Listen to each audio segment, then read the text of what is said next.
We're 6 For minutes away. lunch, turkey sandwich, cheese, pickles, mustard, and blazin buffalo ranch Doritos, and water.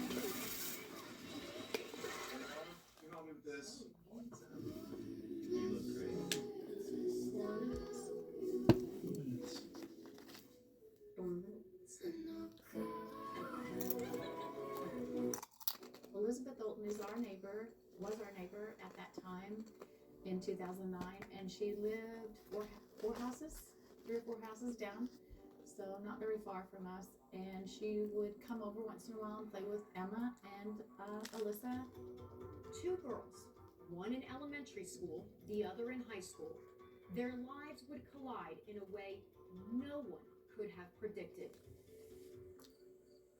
Wednesday, October 21st, 2009, 9-year-old Elizabeth Olton walks down her residential street in St. Martin's, Missouri, to play with her friend, 9-year-old Emma Bustamante, Alyssa's younger sister.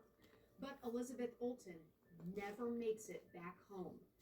That particular night, I had a big church activity, and so I was preparing. I had to bring the treats in there. We were going to be teaching dancing.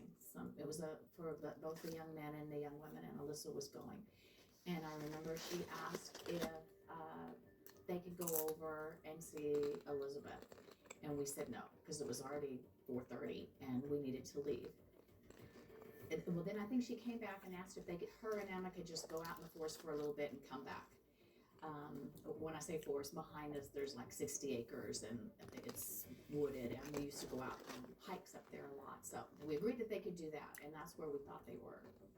And I distinctly remember the front door slamming open and Alyssa running up the stairs like a herd of elephants, which she didn't normally do. 6 o'clock, and then about 6:30, Elizabeth Olton's brother came over and was asking where Elizabeth was, and we didn't know. We had no idea. Why are you asking us? I said, well, because she left and was with Alyssa. I was like, whoa, we didn't know that.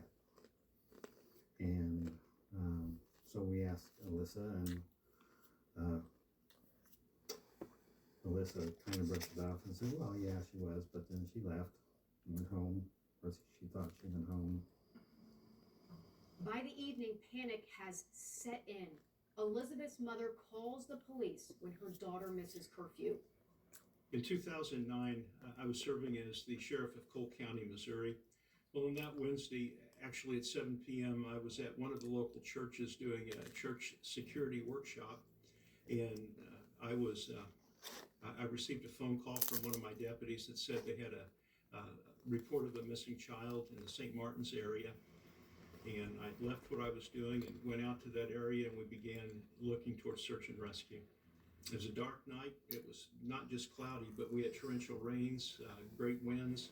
It was an uncomfortable time to be looking for a lost child out in the woods or in farm areas. The Brooks watch as their quiet community transforms into a search grid overnight.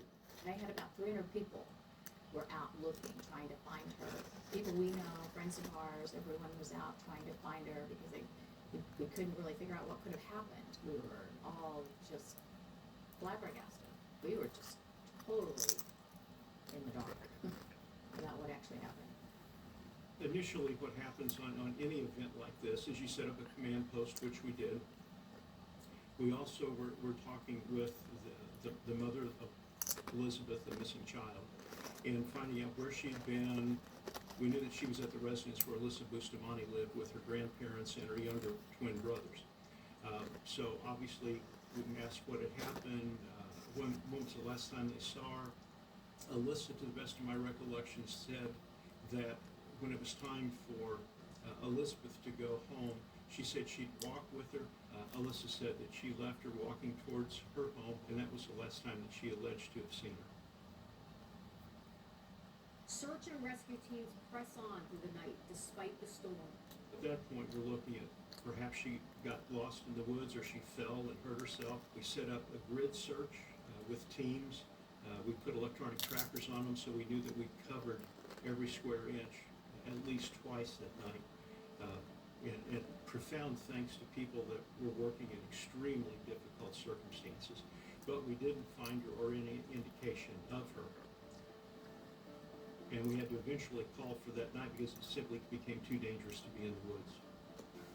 One of the other aspects that kept us on task in this certainly limited, big area, but limited, was the fact that she had a cell phone. And remember, in 2009, our capacity to isolate exactly where a cell phone is was greatly diminished from where it is today. Now you can get within feet, if not inches, depending on the circumstances. In that time, we knew within a certain area, we knew that the area we were searching, that phone was in that area. And you operate on the assumption that the person did not willingly leave a cell phone behind anywhere. We kept tracking, looking for that, until eventually the battery on the phone died.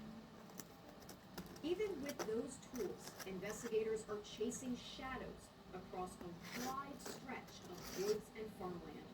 The next day, we partnered with Missouri State Highway Patrol, and they set up checkpoints and literally stopped every vehicle that came through and asked what people had seen, that type of thing.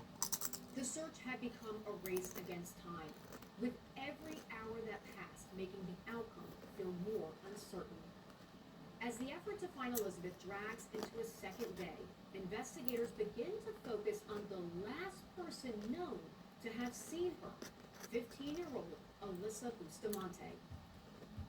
We used the FBI's evidence recovery team to execute the search warrant, and they went through with a fine-tooth comb. What they find behind Alyssa's